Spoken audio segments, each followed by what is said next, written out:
Hey, what's up? It's Leah here. Today we're talking about the crazy link between misogyny and narcissism. Who knew? Maybe you did, and that's why you clicked on the video, eh? Okay, so your instincts are probably telling you a lot of this stuff, and I'm here to validate exactly that because we are in this together.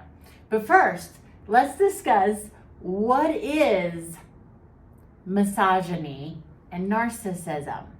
Let's define the terms, okay? I have it here. I got it here.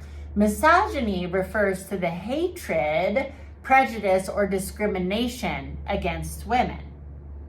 While narcissism is characterized by an inflated sense of self-importance, a need for admiration, right? You know that. And of course, a lack of empathy for others. You see the correlation?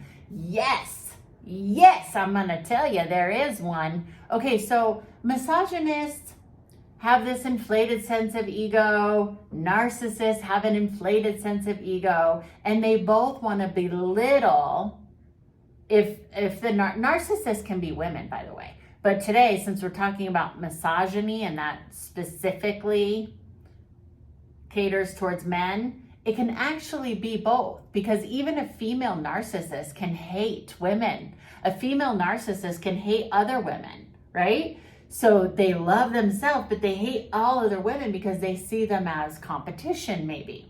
So this isn't just men or women. I really believe that it must have been a female narcissist that said, oh, only males can be narcissists. Whew, I'm off the hook. That's not true. It's a personality type. This could go for anybody, okay? So the sense of entitlement is in both, right? It's in a narcissist, it's in a misogynist. Misogynists often believe women shouldn't even be able to read, right? Because then you'll get them ideas in your head, and we don't want that. If you get some ideas in your head, you might think, hey, I don't like abuse. Hey, there's another way of living. And yes, there is another way of living. Misogynists don't like that though. So right now there's a big push and a big campaign out there against, oh, they're too masculine. Yeah, that's it. So a lot of the single mothers in this country in particular are single moms because they're the ones who rose to the occasion, right? It took two people to get a female pregnant. But when it's a single mom, the misogynist goes, ugh, gross. Who wants to raise another man's seed, huh? Am I right? Meanwhile, they're off banging 100 other girls, and they're the one who caused the single mom. Do you get how this works? Narcissists are the same way. They want you to be totally beaten down after they've left you. So there's a push against like, oh yeah, they're crazy. See how crazy they are taking care of the kid that I abandoned? Totally nuts, right? They want to make the mom, the person who's actually rising to the occasion and taking care of our youth, the enemy. Misogynists want that. Narcissists want that. Often they're one and the same. That is the link. So a lot of times you'll see a narcissist is a misogynist or vice versa. In many ways, they're one and the same. Another link is that they both use manipulation. So again, it takes two people to have a baby, right? And men are very smart. They know how babies are made, and yet they still blame the woman. It's her fault. It's her fault. Why? You could have a vasectomy. You could do a lot of things if you're a man that would prevent you from having a baby. One could be to not even have sex. Nobody forced you. Yes, men get raped by women, but it's a lot less common, okay, because of just the logistics of the situation. I think you know what I'm talking about. So 9 times out of 10, the guy was not raped. He was volunteering to be in that situation. And if you don't know how babies are made, I invite you to look at a science book and to study up on how babies are made. And maybe just be totally abstinent if you don't want the chance of a female to get pregnant. But see, When that happens, if it's a narcissist misogynist, they're going to blame the woman every single time. And now they don't want anybody else to have that woman because they want control. So not only do they not want the woman, they don't want anybody else to have them either. And that's why there's this huge campaign to make the single moms evil and the enemy and all this stuff, right? And then there's this other big push like, oh, women are just promiscuous. That's why they're just promiscuous. Well, who is having sex with them then? I mean, it doesn't make sense mathematically, logically, scientifically. But misogynists and narcissists are master manipulators. So they've manipulated a lot of people worldwide to think, oh yeah, they're the enemy. Oh yeah, that makes sense, right? Now, am I saying that there aren't manipulative women out there? Yes, there are sociopathic, narcissistic women. So beware. This, again, is not one or the other. There are some women who will try to, lie, cheat, steal to have a baby and then do this thing where I guess they're trying to trap the man or something, which is cray cray. So that's a sociopath, narcissistic woman. So again, as a man, protect yourself. Knowledge is power. Don't be manipulated all the way around. And abstinence is key. We could solve a lot of this problem if people got back to basic values of family. A lot of times the misogynistic, narcissistic person will blame the woman for being promiscuous.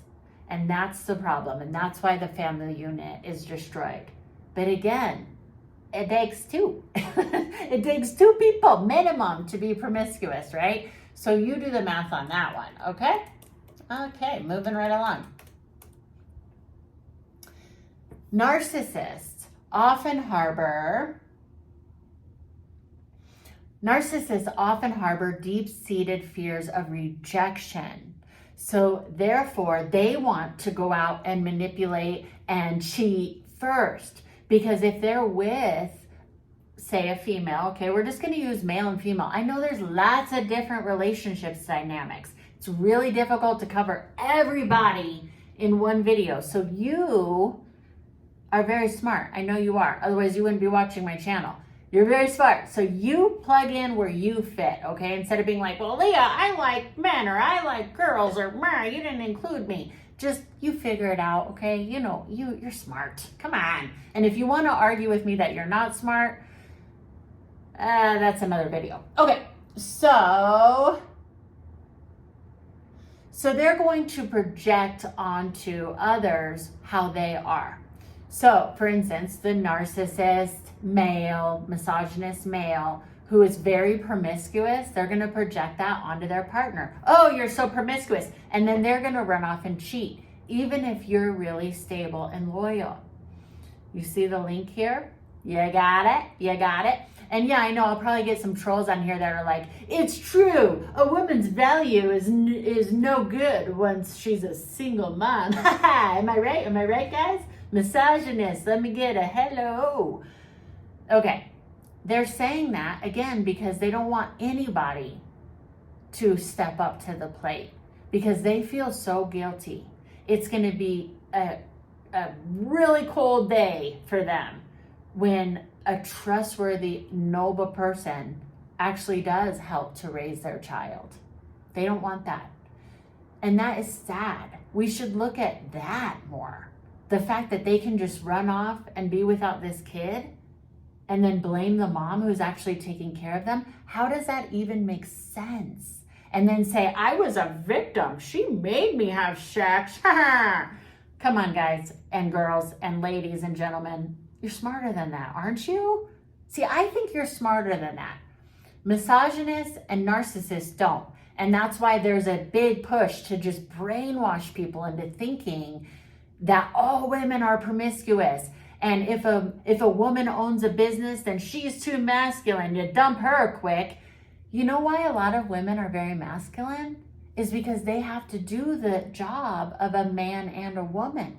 A lot of women who, like myself, are raising their children on their own just rise to the occasion instead of being like, well, I'm just a girl, so I can't use a hammer or figure it out. Instead, they just go, no, I would love to have help. And I see the value in a man, and I absolutely have room in my life for a man. But if they're not there, I'm going to figure it out and do it instead of just whimper in the corner. But see, now they'll attack women for being strong because they're not. It's a shit show. You know what I'm saying? So maybe it's not that women are too masculine. Maybe it's that there's a lot of men out there who are misogynistic narcissists who've become way too feminine and seriously wimpy. Because anyone who can turn their back on their own child is a wimp. I'm sorry. That is super wimpy. I'm not going to even relate that to feminine quality. That's just a wuss. I'm sorry. That just is. Okay, let's call it what it is. And then instead of them saying, hey, I'm really weak as a man, they're like, you're too masculine. Okay. So I think that you get the picture. Both narcissists and misogynists love power, but they don't get power by doing the right thing. They get power through control and manipulation. So of course, if anybody is strong, if anybody's rising to the occasion, especially a female, owning a business, using a hammer, raising children, cooking and cleaning, they're going to have to demean that because that's a threat to them. They don't want anybody that is capable and loving and rising to the occasion. They want a woman in particular to be cowering in the corner so that they'll accept abuse. Because when you're really weak, you're much easier to be abused. You're much easier to have no boundaries. When you're strong and capable, you realize, I don't need anybody. I want somebody, and there's a lovely place in life for both, masculine and feminine energies. But if that's not available, I'm going to do my best. They don't want that. They really want people to be slaves to them, because that's how they feel powerful. But any strong man or strong woman knows that there's a balance, but they also know that they're very capable, because anything other than that is codependency, and it's very unhealthy. But they love unhealthy people. That's feminine to them. That's attractive to them, because somebody who will easily submit will also be easily abused. If this resonates with you, please subscribe. Please comment down below, because this can be a living testimony. And ignore the trolls, because I know they're all going to come after me and be like, well, it's because you're ugly and you're too masculine and whatever. I've already heard it all. And it doesn't bother me anymore, because I know who I am. And I also know that there are wonderful men out there who are strong and capable, and they don't look down on women because a woman does the right thing. Thank you so much for being here. So much love to you.